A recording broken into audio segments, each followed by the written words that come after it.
Welcome back to A. Let's keep reading our story, Dory Phantasmagory, written by Abby Hanlon. Chapter 3, Chicken Bone. As I step over Miss Gobblecracker's body on my way to breakfast, I start to worry. 100 years sounds like a very long time. But what if 100 years goes by really fast? I decide to wear my cow costume as a disguise, just in case Miss Gobblecracker wakes up, just to be safe. Aren't you hot in that, Luke? Asks Luke. No. Yes. I don't want Miss Gobblecracker to recognize me. Stop talking about Miss Gobblecracker, screams Violet. Stop talking about Miss Gobblecracker, I copy her. Stop copying me. Stop copying me. Miss Gobblecracker is asleep. I finally have time to hang out with Luke and Violet. Yay! I try and get Luke and Violet to laugh at me. Cereal time, I've discovered, is the best time for laughing. If I can get milk to come out of my nose, they always laugh. And if my parents sleep late, I can make them laugh by saying bathroom words. But after cereal time, I have to work much harder to get their attention. If you want, you can milk me, I offer Violet. Ew, says Violet. Okay, I'll milk myself and fill up a glass for you, I offer. Get away from me, screams Violet. I follow Luke and Violet around the house and think of ways to impress them. Mary follows me. Can I draw a mustache on Miss Gobblecracker while she is asleep? Asks Mary. No, that is way too risky, I tell her. But she's snoring really loud, says Mary. I'm busy, I say, waving Mary away.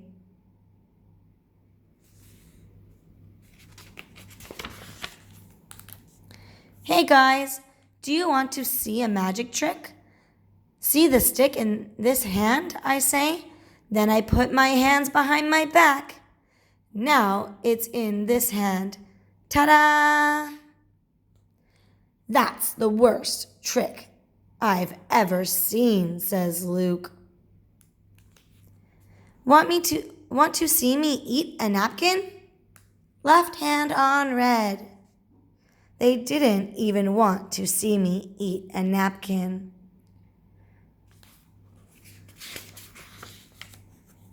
Hey guys, do you know that I can sing without opening my mouth?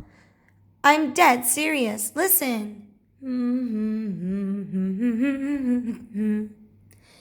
Pink? Can you please hum that somewhere else, says Luke. It's not humming, it's singing, I say. Wait a minute. Is that sweat? Says Violet, looking up. Are you covered in sweat? She asks. Take that thing off. Nope, I say, and fold my arms. I will not take it off. Why do you always have to act like such a baby? Asks Violet. Then my mom yells, Rascal! It's 100 degrees. Take that costume off right this second. I am boiling mad. I was singing. You are interrupting. I collapsed into the kitchen floor. The tile feels cool on my hot face. My tears fall onto the diamond patterns in the tile that I know so well from so many temper tantrums on the kitchen floor.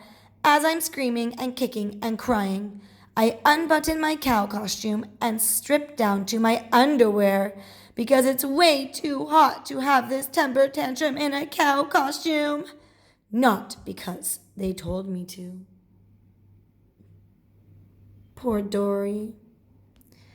When I'm all alone, I put my bathing suit on and go outside.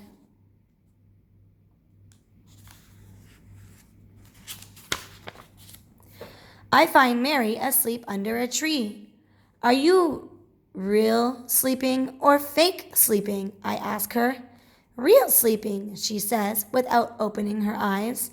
Now even Mary doesn't want to play with me.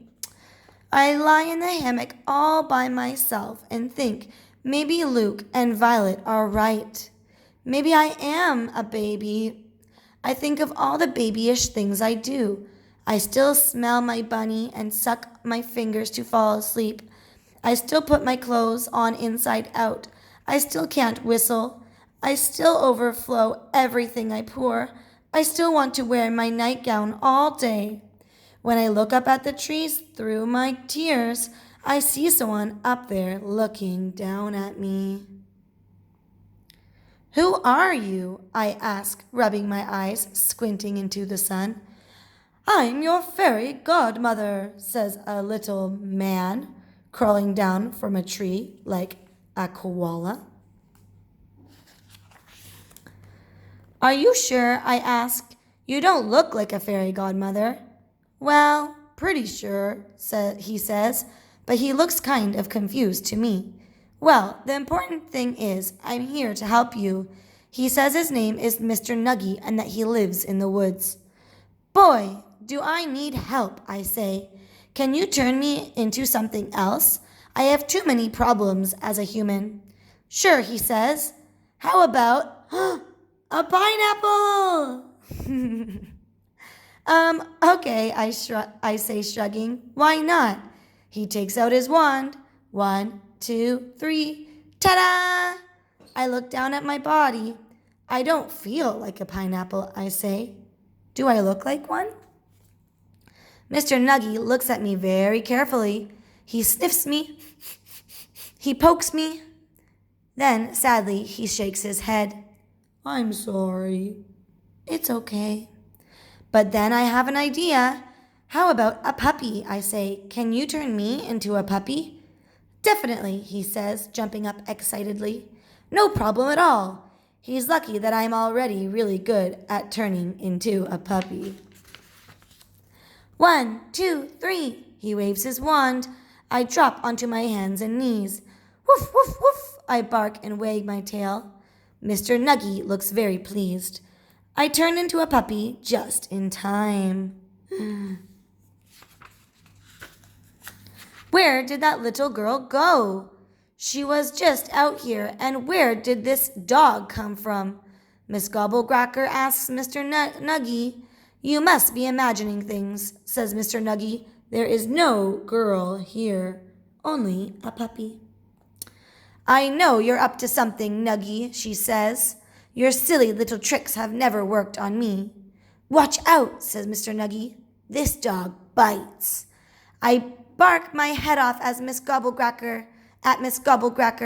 Somebody get this dog to stop, says Miss Gobblecracker. She has absolutely no idea it's me. Woof, woof. Woof, woof, I say, which means my human days are over. And boy, do I mean it. Mr. Nuggy says, I have to go now. My wife needs me home for dinner. He starts to climb back up the same tree. Woof, woof, woof. I bark up the tree after him, which means, wait. What's your phone number? You can call me from any banana, he says, down. He calls down, no numbers. Then he disappears into the summer leaves. Violet and Luke come outside to play frisbee, and I run to tell them the news. I have great news. Miss Gobblecracker will never find me. Really? Did you decide to stop acting like a baby? Says Violet. No, I decided to stop acting like a human, I say. Oh, brother, says Violet. Don't tell me. I don't want to know. No problem, I say, because I can't talk anyway. Woof, woof. Woof, woofity, woofy, woofy, woofy, woofy, I say, chasing after the frisbee. What the heck is this? Uh-oh. Beat it, says Violet. And Luke says, come here, puppy. And he pets me. What's your name, puppy? I have to think of a very good name so that Luke will be excited to play with me. I concentrate really hard. Ooh, a hammock. Puppy. Finally, I say my name without really opening my mouth since puppies don't talk. Chicken Bone. Your name is Chicken Bone? I nod my head, yes, and say, woof, woof, woof. Luke looks pleased. Do you have an owner? He asks. I shake my head no and make my saddest puppy dog eyes ever. Well, he says, petting me, I could be your owner, but you have to be a good dog. Woof, woof, woof. I jump around and wag my tail and do some somersaults to show how happy I am. It turns out Luke really wants to be a dog owner. I never knew. I have long, shaggy white fur with brown spots, and I have a pink polka-dotted bow and a wet nose, and I'm very jumpy, and I usually have spit on my face. Luke just can't get enough of me. He loves chicken bones. Belly rub, doggy bath.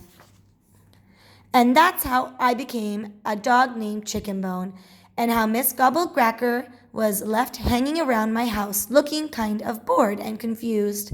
I guess she is waiting for me to come back. Next time we'll read Chapter 4, If You Take a Dog to the Doctor. Thank you for listening, friends. Think about all those imaginary friends that we saw in this chapter.